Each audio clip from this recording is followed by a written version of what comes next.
Hey everyone, welcome back to the channel. And in this video, we're gonna see if we can get the front forks rebuilt and back into the bike and get this thing back on its wheels. So stay tuned.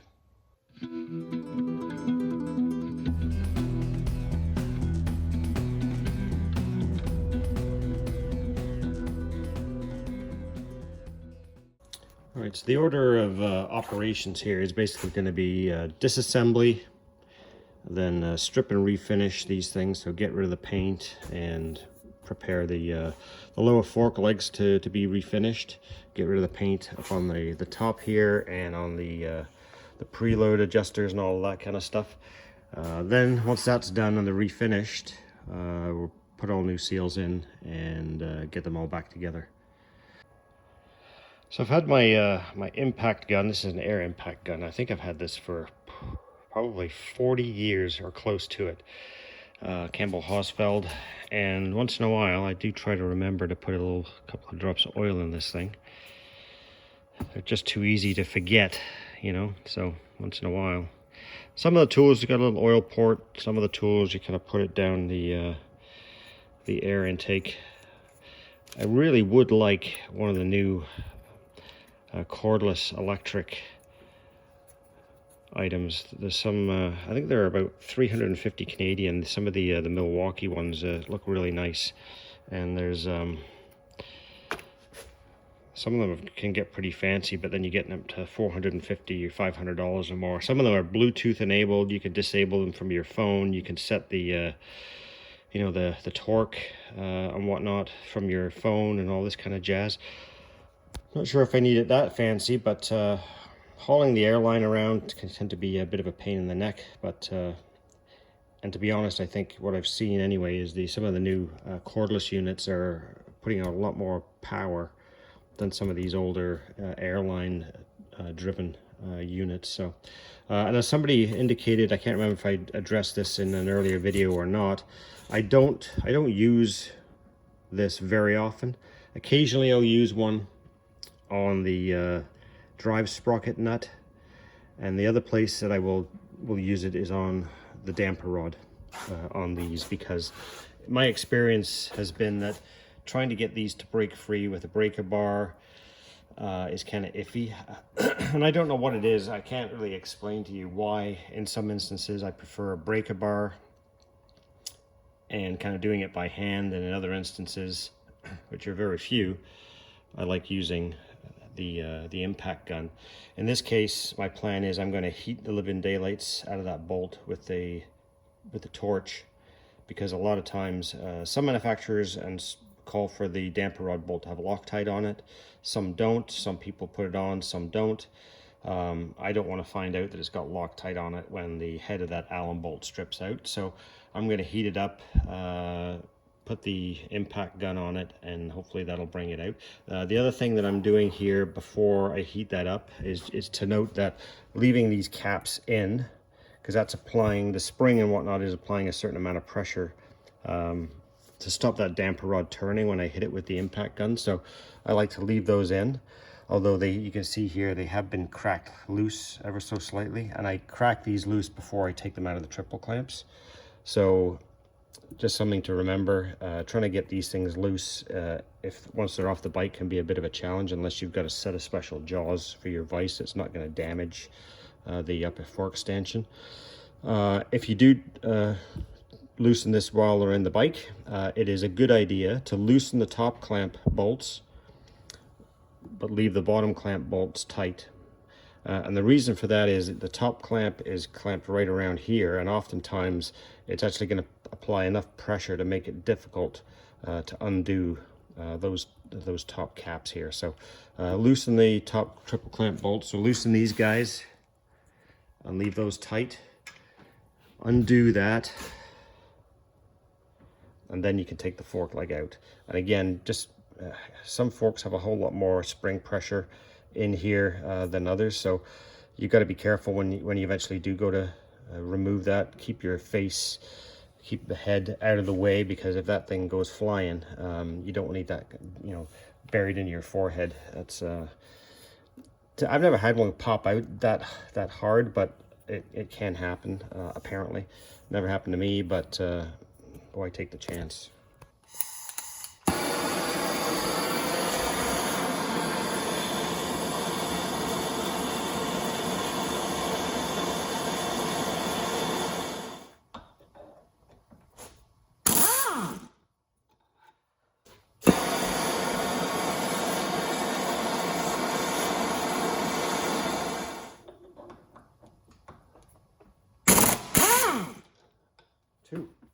So with the damper rods loosened, my next piece of advice is make sure you've got your, whatever you're draining the oil into. And since, you know, my history on this is messiest job ever, I just kind of got an extra piece of paper around the tub because I guarantee you now, even if I've got paper around there, I'm going to get stuff out here for some reason. It just never seems to fail. That's been readied.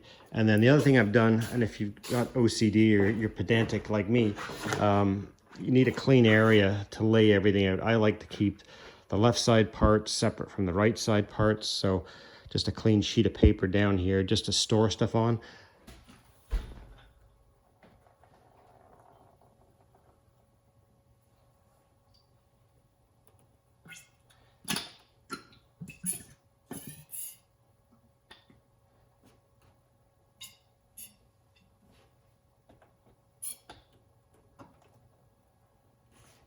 When the damper rod comes out, I find that 9 times out of 10, the crush washer is missing. It's usually stuck inside the hole, so don't forget to take that out and replace it.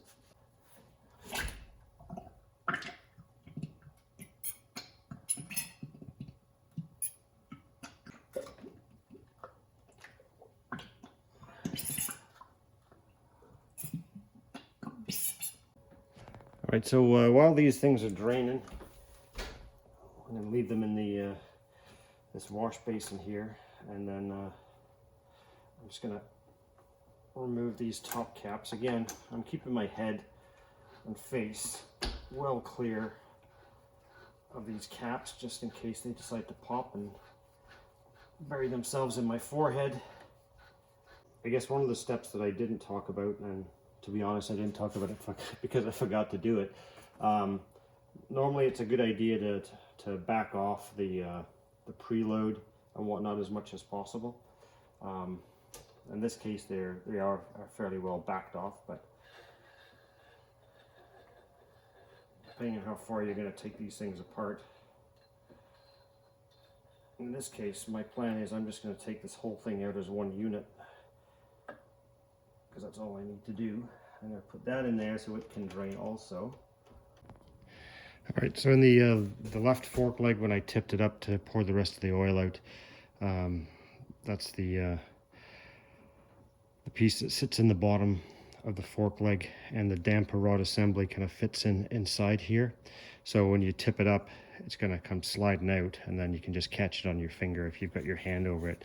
If you've you know, if you don't have your hand there, that's just going to end up in the oil. And if you've never done one of these before, remember the first time that I took a set of forks apart and I didn't know that these things were in the bottom, and then you start wondering which way around does it go.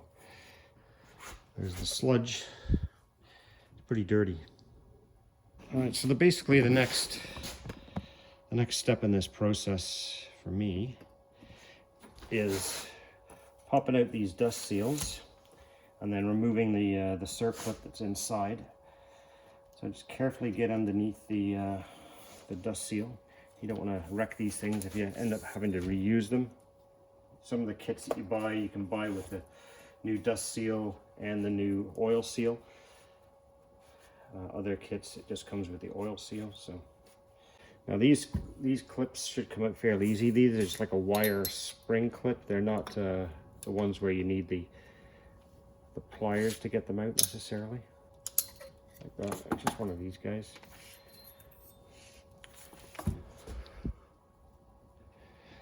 So now that those clips are out, it's basically now just kind of using the slide hammer method. So it's just basically holding this and sliding it till it comes out.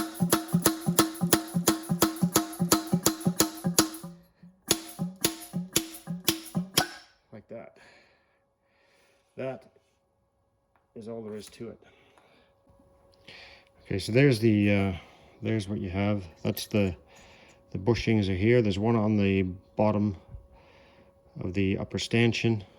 There's another bushing here. There's the metal washer, and then the oil seal, and then above that, which we've already taken off, is the spring clip, and then above that, which we've already taken off, is the dust seal. So as all the slide hammering effect takes place to separate these things, if this thing hasn't come out yet, that's usually when it'll end up coming out. So it's out of both of them now. So like I said, take the time and lay the stuff out, so you know the order that it goes back together. It just makes the whole process so much easier. Keep things organized, and then once you're ready to put the whole assembly back together, you can just take away the parts that you're replacing, whether it's just the fork seals or whether it's the dust covers. Presumably you're inspecting these bushings to make sure that there's, it still has the coating on there, nothing is wearing off and whatnot. If they're worn out, those should be replaced as well. So yeah, I'm just gonna kind of leave these here and start the refinishing process. Obviously these upper fork stanchions need to have paint removed, as do those lower fork legs. So that's what's next. All right, just a quick view of the stripping process. I'm not going to take you through a lot of this. It's just to kind of show you. I'm using aircraft stripper. It's a 2K paint that's on these. Got most of the paint off this side, still a bit of cleanup to do. Doing the inside, which doesn't have as much on it. And any of the stubborn spots that don't seem to want to come off, I'm just using a plastic razor blade. I don't want to use a metal scraper on here because I don't want to damage the aluminum on the forks. Or if I was in the UK, aluminium. So using the same method on the upper fork stanchions here, using the paint stripper. The aircraft paint stripper works pretty well, and yeah, I'm not using any abrasives on here at all, because I don't want to mark or mar or scratch this chrome in any way. So strictly using the paint remover.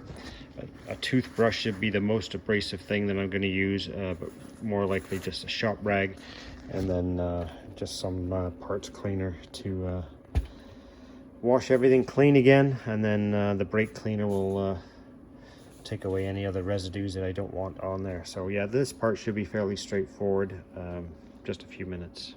All right, so I got the paint off the adjuster off the top of the fork. So now I'm just going to basically go back and clean all of these threads up and get all the bits of crap off here. So these are about ready to paint. Well, they're not going to get painted, they're going to get clear coated, because from the factory, everything that I've ever seen suggests that these were never painted, they were just clear coated. And I know that from pictures that I have of these bikes, and here's one right here. Those are not painted forks, they're just clear coated forks. And on a couple of sets of these that I've had, including these, on the back side, it had the original clear coat underneath the black paint, and there was no paint underneath that clear coat. It was just kind of this brushed aluminum finish under there, so that's exactly what they're going to get. So I'm just going to hit this with a couple of coats of clear, as you've seen me do many times before, I think, and then give that a day to dry real nice, and then I'll get them reassembled.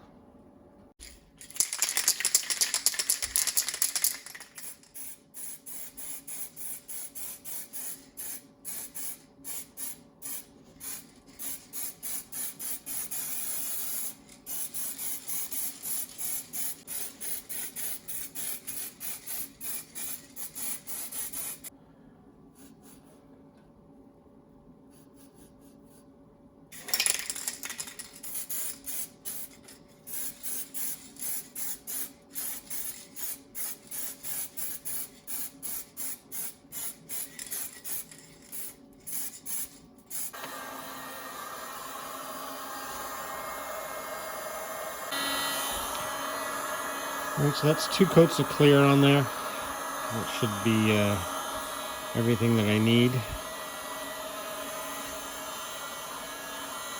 Stuff will be dry to the touch within a few minutes with the a bit of warmth from this heat gun, but I'm going to leave it until tomorrow to get properly cured before I start putting it back together. So when you're putting the new copper crush washers on the damper rod bolts, it's a good idea to anneal these. And by annealing, really what it is, it's just heating them till they're cherry red, and then just dunking them in cold water to quench them, and that just gets them nice and soft, and then they seal much better. There's nothing more annoying than going through the process of rebuilding a set of forks, and then you get that occasional drip of fork oil out of the bottom of the fork leg onto the garage floor. That's never good. So you need to get them nice and cherry red like that, and then we'll dunk them in some water.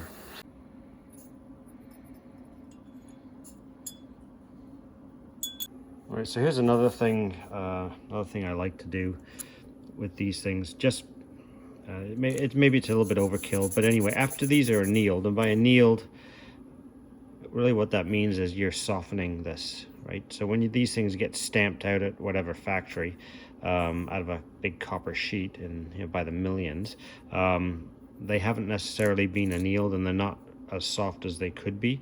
So by heating them cherry red and quenching them, you kind of soften these things, and they become more pliable. So when you crank that bolt down on there, it tends to seal better. But the other thing that you'll find is if you rub them, preferably on a kind of a flat metal surface on a piece of sandpaper or emery paper or what have you, you'll find that they're actually not even perfectly flat. So you can see where that's shiny and where it isn't. Ideally they should be nice and smooth all the way around, and you don't have any of those dark spots left. So all I'm doing is I'm just kind of starting to clean up the face of these so that they actually seat a little bit better. You can see where they're shiny and where they're not. They're not perfectly uniform. So by taking a couple of minutes to do that, it just increases the likelihood that these are going to seal a bit better, and I'm not going to get any of those annoying drips. So I'm not going to go through the whole process here of putting these things back in. There's piles and piles of videos out there. I'm just trying to keep this on just some of the things that I've found to be helpful or not when installing this sort of stuff. So I'm going to try to keep this as more kind of tips, things that have worked for me.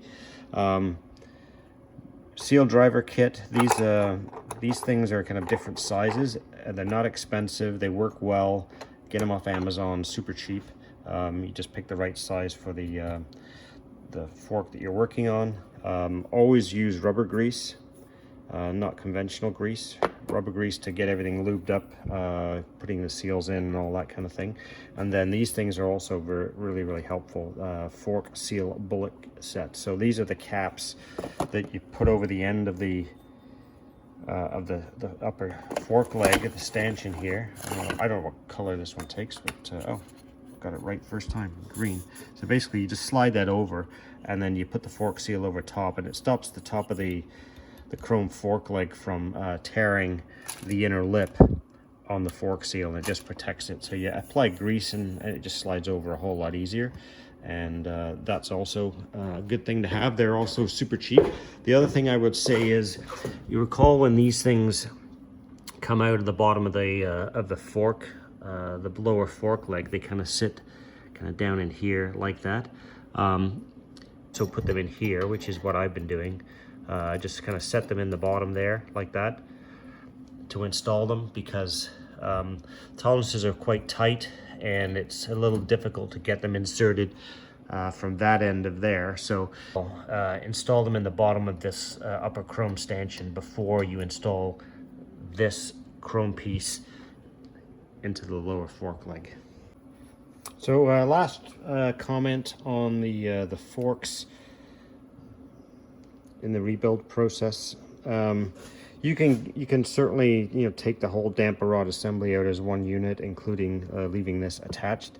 However, you will have to remove that in order to get the fork oil in, unless you're really good at balancing and juggling and getting liquids in small places, because once that is on there, it's very difficult to get the oil in. So basically you need to take all of that off, and then when you turn the fork leg up this way and you basically pull this all the way up, it's a lot easier to pour the oil in, as opposed to trying to get it in with that attached. So all right, and I guess the other thing is, if you have the luxury of time, it might be a good idea to do this is what I do anyway. I just like to put these things in the bowl with a piece of clean shop towel underneath them, just for a day or two, just to make sure there's nothing leaking out the bottom. Make sure those crush washers and the damper rub bolts have sealed everything up okay.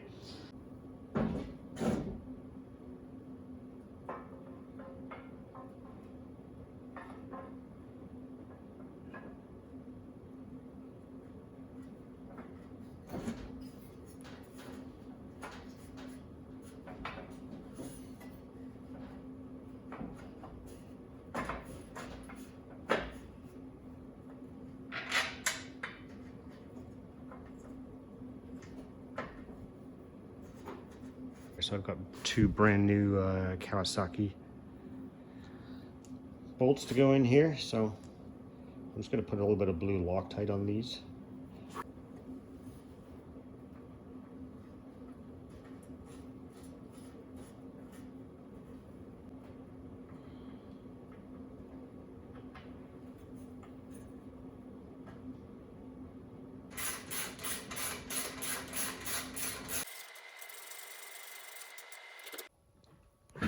Battery box is back in, and the chain guard is all back in place, so that's looking nice and clean and tidy.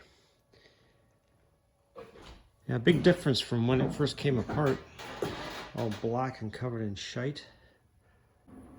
So the inside of the tank here was kind of nasty, so I got it pretty clean in there, and I used this stuff, CLR. Calcium, lime and rust remover. Worked pretty well. Now I've got to go around and get some of the black spray paint off this thing, because of course, like everything else, nothing was removed when somebody rattle canned the bike. Okie dokie, so carburetors, again, I'm not going to film the entire rebuild of these because I've done it twice. There's 2 videos out there on it, and you know, you don't need to see this 3 times of the same thing. So if you want to know exactly how to do it, there's 2 other videos on the 2 other ZX7s. You should check those out. All I'm going to do here is just kind of give you kind of a before shot, and then I'll do an after shot. I'll remind you of a couple of things that I believe are the right ways to do this.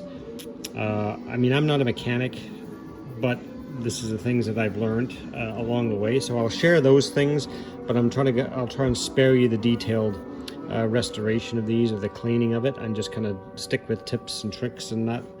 The first thing that I always like to do is just to clean the outside of these carburetors before they get disassembled. My theory on that is the cleaner the carbs are to begin with, the less chance you have of you know, washing junk from the outside of the carburetors to the inside while you're rebuilding them, or while they are in the ultrasonic cleaner.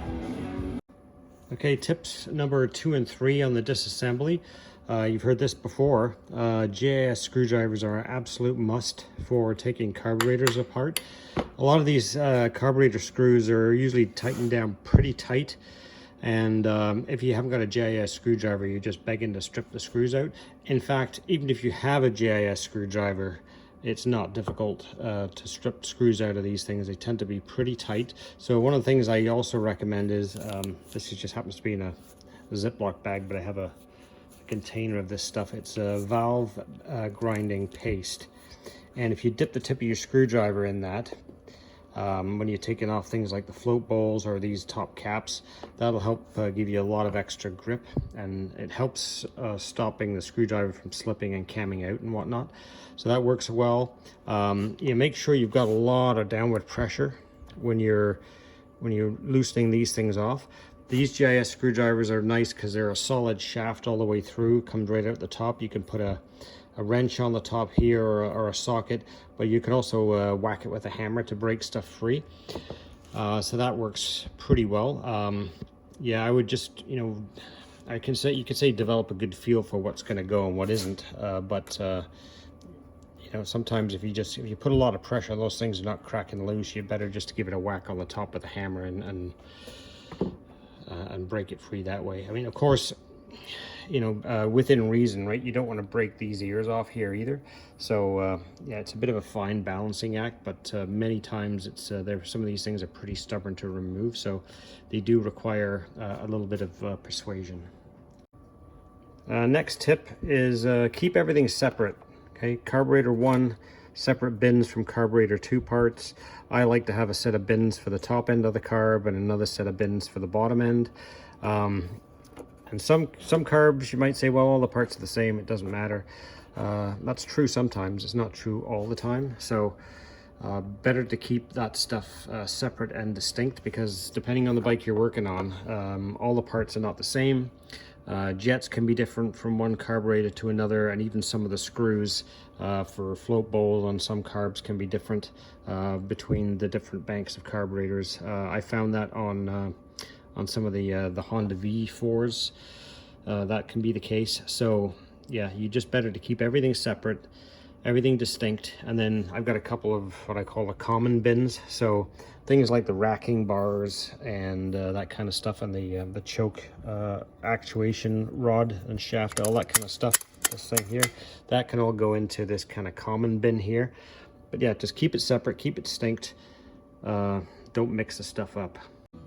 Everything's pretty clean inside, so I wasn't really surprised about that. I know that most of the jets are going to be fine as well because everything was running okay. The one thing it's worth noting is there's a couple of extra screws inside here. So the one with the flange on it holds the seat in place, the needle and seat, and the one that's like a regular screw, it just holds the pivot shaft in place for the float assembly. So it's worth making those kinds of notes, so when it goes back together, you know, you don't get it screwed up and miss something in the process. The other thing I would suggest is sometimes these seats come out really easy. Other times you got to really pull on them to get them out. I would recommend that if you have to use a pair of pliers to get these things out, you grip it on the outside to get it out. That you never put the pliers inside there to pull it out, because if you do, 100% guarantee you're going to mar the inside of that seat, and then there's a pretty good chance that the needle is going to start hanging up in there. Ask me how I know. All right, here are the last tips on the carburetor cleaning. First of my last tips is when you make sure you take out these slide assemblies with the diaphragms. If you're cleaning carburetors and you're tempted to do what I'll call a rudimentary cleaning in the belief that carb cleaner is going to solve all your problems just by giving it a quick shot in here while the carbs are on the bike or something like that, don't do that. One of the dangers with using some of these carburetor and choke cleaners while the carburetor is still assembled is it will turn these rubber diaphragms into black goo.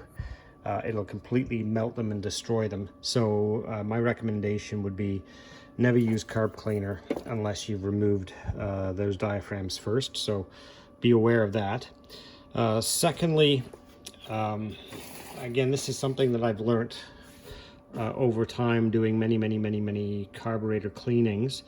And although I've done a lot, I still don't consider myself to be an expert on carburetors. There's still a lot I don't know. But what I can tell you is, as much as I love my ultrasonic cleaner, and I do love it, it does a fantastic job cleaning carburetors and all that kind of stuff. It is not the be-all and the end-all, and I don't believe that just putting these in the ultrasonic cleaner, they're all going to get de-racked, of course, and taken apart individually, but that is not going to get the internal passageways of these carburetors clean just by putting it in the ultrasonic cleaner. So I kind of use chemical cleaner first, which is the carb cleaner, shooting it down all the various holes and everywhere I can get it, and I just let everything soak. Then I use kind of the mechanical method, and I chase the various holes and whatnot if I'm concerned with those, depending on what I see when the carb cleaner goes in. Because if you put the carb cleaner in a certain orifice and you squirt the fluid in, you should see it come out somewhere else. If you don't, it's usually a pretty decent sign that you've got a blockage somewhere. So, you know, chasing the holes with carburetor cleaning tools and, you know, a wire or whatnot is kind of the mechanical side of it, I call it. Same with the jets. I always use a thin guitar string, and high E guitar string, to clean all the fluted holes in the jets and whatnot. And then lastly, everything goes in the ultrasonic cleaner to get sort of the final cleaning. And then one of the reasons I believe that an ultrasonic cleaner is not the be-all and the end-all and won't get all of the passageways clear is these passageways running through the carburetors are kind of all over the place, different angles here and there. And when you put the carbs in the ultrasonic cleaner, you're almost guaranteed 100% that somewhere in there there's going to be trapped air, because, you know, they're not all vertical. It's not like you can get fluid coming in the one end and it's going to come straight out of the top. You know, they're going this way, they're going that way, they're going this way, they're all over the place. So some of them are going to get blocked with air, and if they're blocked with air, that means the fluid isn't getting in there from the cleaner, and you know, the sonic waves are not going to do their thing. So, you know, they're an excellent thing to have, and they're not expensive. I've had that one a long time. It is a Chinese item off Amazon, but it works great. But they're just not the be-all and the end-all. They'll get them clean. They'll clean all the crap off the outside. They'll get a lot of the stuff clean from the inside for sure, but I don't believe they are a guarantee. So for me, it's chemicals, chasing the passageway with a wire or a cleaning tool, and then the ultrasonic cleaner. So 3 methods always for me when I'm doing the carburetors. All right, I know I've said this is the last tip on the carbs, I think 3 times now, but I've thought a couple more. You know, obviously not all carbs are created the same, and a good idea before you start chucking these things in ultrasonic cleaners, and you know, while you're taking them apart, is be super careful. Go over everything and see if there are O-rings and washers and all kinds of things. Like, look for everything. Make sure that there's nothing just kind of sitting there that hasn't come off, that should have come off. So here's a great example. Okay, on the choke assembly, there are these little washers. They're nylon, and they allow the choke rod to slide back and forward. If that is stuck on there and you dump it in the ultrasonic cleaner, that's going to fall off, and if you're, you know, then you could either not know where it came from or lose it completely. So the other thing is, make sure after every time you use your ultrasonic cleaner, clean the tank out. Empty the water out and the cleaning solutions or whatever you're using, and then look in the bottom and make sure there's no bits and parts and O-rings and washers and screws or anything else that have fallen off the carburetors. Because, you know, if you don't do that, and, you know, 3 months from now you start cleaning your ultrasonic cleaner, there's going to be a collection of parts in the bottom of it, and you're not going to know what they came from. So this is when you know your collection of stuff has reached a new low, or a new high, I guess. These are tons and tons and tons of carburetor spare parts, and I've got O-rings and needles and hundreds of O-rings of different sizes for float bowls and this, that, the other thing. I've got spares of screws, fasteners of all sorts in here. That screws, more screws, more float bowl gaskets, and then gaskets, O-rings, screws, jets, and needles, and more stuff. And You have no idea of the joy this brings me. Just pawing through this stuff and knowing it's here. I'll never use half of this stuff. I'm not even going to use a tenth of this stuff.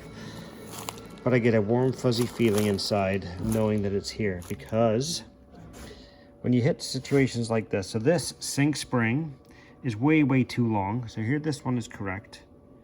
This one is way too long. And when I took these carburetors out and took them apart, this thing was barely even in there.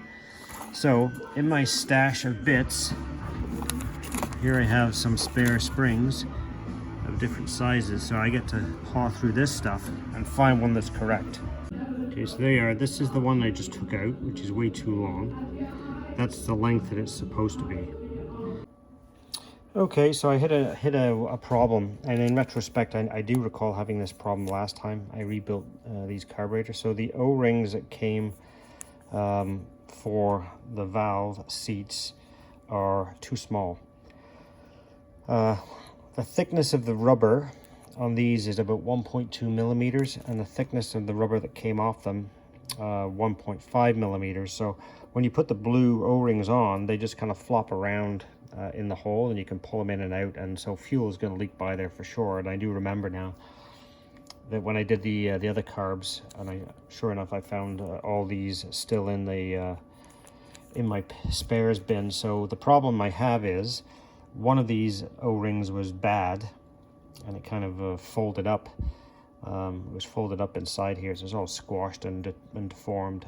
I only have 3 good ones, so now I have to go through my other spares of O-rings to try to find a compatible fit for that. And I will be calling, or not calling, but messaging Light Tech, who typically I've never had too many issues with their stuff. Everything else fits great, but those float O-rings, they need to be rectified. All right, so I hit another problem with my Light Tech gasket set. Very disappointing, because I've never had these problems really before, certainly not on the float bowl. These things are just too small in multiple dimensions. It's you put it into the channel and it doesn't want to stay in. It's I actually saw somebody on Facebook had the same issue, and I just done my 89 and it was fine, and then I ordered these for the 90, and now I'm having problems getting this thing to sit in. So it's taken me about half an hour, 40 minutes so far to get these 2 float bowl gaskets to fit. These are the new ones, and to get them to fit, basically I'm just kind of putting some pressure on the gasket with my fingers and then pulling it through to gently stretch the rubber enough to try to get these things to fit. The length of them here to here is a minimum of 2 to 3 millimeters too short, and they're about 1.5 millimeters too narrow. But doing this for probably 10 minutes stretches them just enough that they fit. I have sent some emails to Light Tech, the company that produced these, as well as photos and concerns about the seat, the fuel valve seat O-rings as well. So we'll see what they come back with, and we'll go from there. But I have had issues with the valve seat O-ring before, but this is the first time I've had a problem with the float bowl gasket being too small. All right, here's another tip as I reassemble. Just make sure that when you put these diaphragms in, that you haven't got like the edge of this thing kind of sitting kind of like that. When you put the caps on, make sure that they're kind of sitting right in the groove. The little tab is lined up here with the hole in it, and that they're not going to get pinched when you put the caps on. And then once everything's in, you can test to see how these things move. Make sure they all move in a similar way, and you don't have one that's really floppy. All right, so there they are. They're all back together. Everything looks good. There's no missing pieces anywhere. All the bins are empty, so we're all good. And this, I have to say, the cleanest set of carburetors I have ever cleaned. I can still see the bottom. Normally this is so cloudy and dirty that you got to drain it all and get rid of it. I can see the bottom. I mean, there's a little bit of stuff down there, but generally speaking, super clean. All right, so the last tip of the day for carburetors is this. Just basically bench testing that there are no leaks. So I've gone through after the assembly and I'm satisfied that these slides are all kind of operating okay. So that's good. So now what I've done is I've attached this to my fuel bottle. There's lots of fuel in there to apply adequate amount of pressure to test basically that the needles, the seats, and the float bowl gaskets and the floats and all that kind of stuff, that nothing is hanging up or leaking. So let's see how that goes. We're gonna turn the fuel on. If there's anything gonna pour out of here, it'll happen fairly quickly. And the shop towel in the bottom is usually a good idea because it starts to soak stuff up pretty quick and you can kind of see if anything is leaking in there. And we'll just keep an eye on that. That's gonna stay like that for the rest of the day.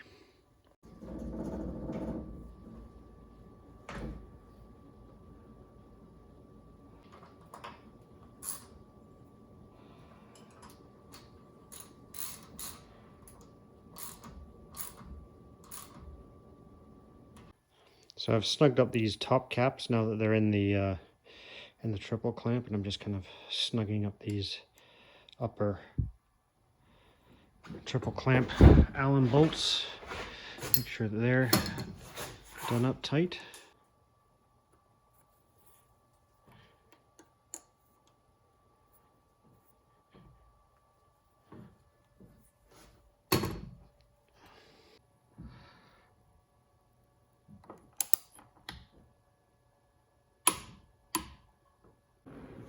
So I've started to add in a few more things. A lot of the wiring harness and the wiring is all back in here, fuse box, CDI, all the relays and all that kind of stuff. This stuff is just kind of waiting for things like coil packs and whatnot. And of course the front part of the harness waits for the stay to go on. And the left side foot peg sprocket is back on, although that's not torqued down yet. I'm really at a bit of a standstill now until my wheels are mounted, because in my order of operations, the next thing is putting the rear brake caliper back on, and then obviously the right side foot peg and the brake lever and all that kind of stuff. So yeah, I'm gonna probably wait now a few days until I get the wheels back. They're going in tomorrow to have the tires mounted, and then yeah, excited to get this thing back on the wheels.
Okay guys, you guys were not yelling loud enough when I put these forks in because I forgot to put the handlebars on. So in my own defense, the reason I forgot to put these back on is because it actually wasn't written down in my book at this particular time. And the reason for that was when I've disassembled the bike, I took the top triple clamp off earlier in the process than from when I actually took the forks out and the lower triple clamp, because I pulled the top clamp off so I could drill out the screws that were holding that ignition key and lock in place. So this came off earlier in the process, so therefore you know, according to my notes, it wasn't going to happen until later. But of course, sometimes being pedantic and organized can, you know, can overrule common sense, I guess. So yeah, there's the lesson. If it makes sense to put it back on, put it back on. I just completely forgot because it wasn't in my steps.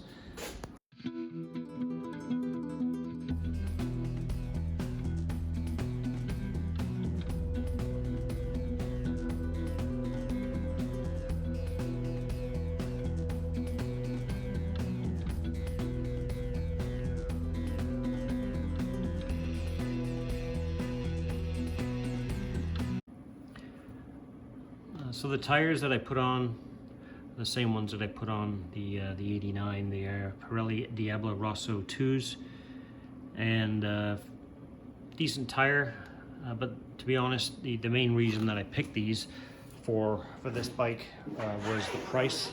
So generally I think the Diablo Rosso is a decent tire. I'm not an expert on tires, but the price of these things was the cheapest kind of sport tire that I could get. And so, you know, why not? These are basically going to be, you know, part of my collection, and they're really not going to go too far anyway. Unfortunately for them, I guess. It's like most of my bikes, they sit around more than they actually see the road. But yeah, I put the same tires on the 89.